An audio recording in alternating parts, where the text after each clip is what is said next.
Bonjour à tous et bienvenue sur la chaîne du potager naturel. Nous sommes ici en plein centre de la Picardie et ensemble nous allons voir aujourd'hui comment partir de plants de patates douces pour arriver jusqu'à la culture. Donc dans cette vidéo vous allez voir comment on réalise ces boutures de plants de patates douces. Voilà.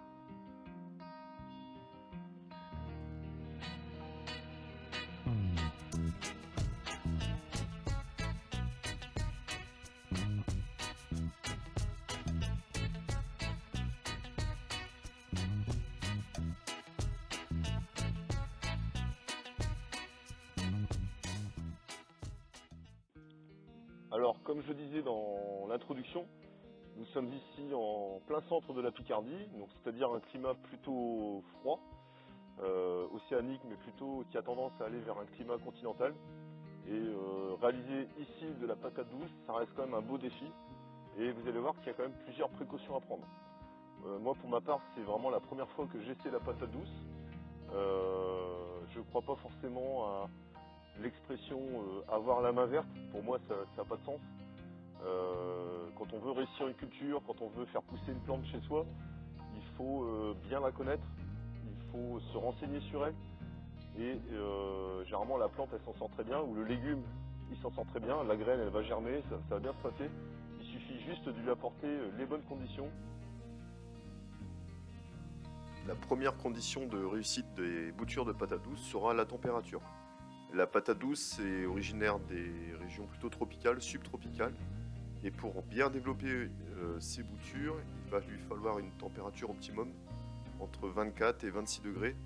Et ce qui nécessite, pour les gens qui habitent comme moi dans des régions plutôt froides, cela nécessite au minimum l'investissement, l'achat d'un tapis chauffant. Le principe du tapis chauffant est très simple. Vous avez une sonde que vous mettez dans votre substrat. Et cette sonde est reliée à un thermostat qui vous permet de régler la température au degré près.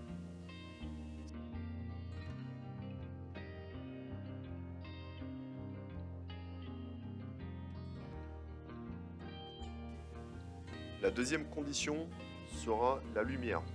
Il faut apporter à vos boutures un maximum de luminosité en plaçant votre installation près d'une fenêtre, vraiment exposée plein sud si possible.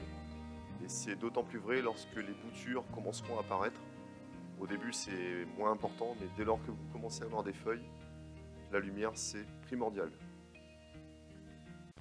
Donc vous avez la température, vous avez la lumière, c'est parfait. Maintenant il va falloir bien choisir vos patates. Il faut choisir évidemment des patates qui sont saines et si possible avec énormément de ce qu'on appelle les yeux. C'est une sorte de petits poids le long de la patate. C'est de là que vont sortir les futurs germes. Donc choisissez des patates qui ont vraiment des yeux propres et sains. Si comme moi vous avez acheté vos patates douces en supermarché, n'oubliez pas de les rincer à l'eau tiède, c'est important pour supprimer l'anti-germinatif. D'ailleurs, quand on passe sous l'eau, le but c'est de diluer ce produit qui est quand même relativement difficile à enlever, il faut bien frotter. Et du coup je me suis permis une petite expérience, j'ai utilisé du citron pour une patate et puis de l'eau du robinet pour une autre, pour voir la différence. Donc c'est une petite expérience que je vous propose.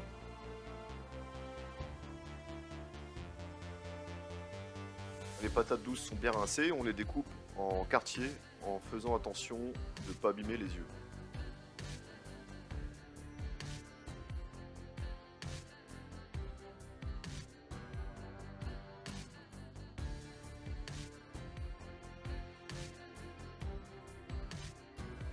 Alors pour la plantation c'est très simple, il vous suffit de placer les quartiers sur votre terreau et puis de maintenir une humidité constante pour faciliter l'apparition des premiers germes. Au final ça me donne une installation avec d'un côté le camp des bleus et de l'autre le camp des jaunes. C'est pour la petite expérience avec le citron.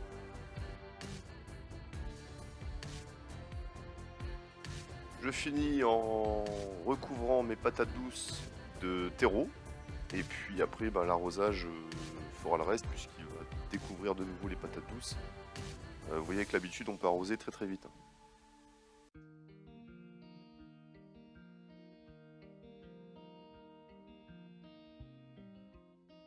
J'installe la sonde et les couvercles pour maintenir l'humidité.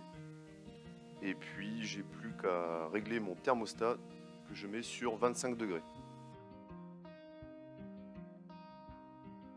Dans un souci d'économie d'énergie, je place au-dessus de l'installation un deuxième couvercle.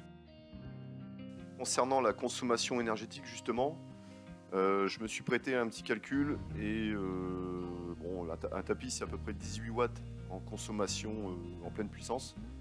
Donc sur une saison on va dire de 4 mois, ça revient à une dépense de 5,20 €.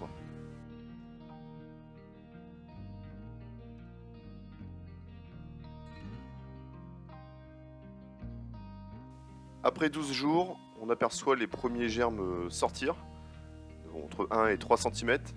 La patate douce, elle aime bien prendre son temps. Faut pas s'inquiéter, hein, moi j'étais dans le doute aussi, mais après 12 jours, on voit déjà les premiers germes sortir. Je constate que pour le moment, ce sont les patates douces rincées au citron qui ont mieux germé.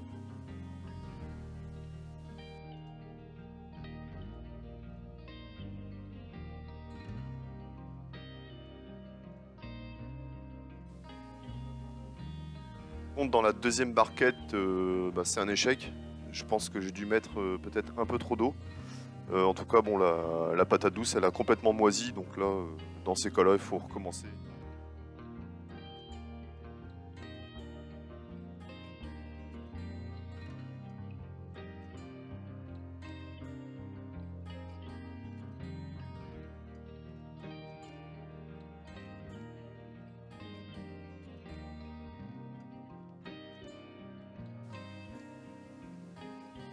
Je recommence donc la deuxième barquette avec toujours le même principe.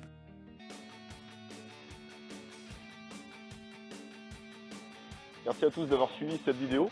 Je vous retrouve très prochainement pour voir la suite des boutures. J'espère que j'aurai des bonnes nouvelles à vous annoncer, qu'elles auront bien grandi.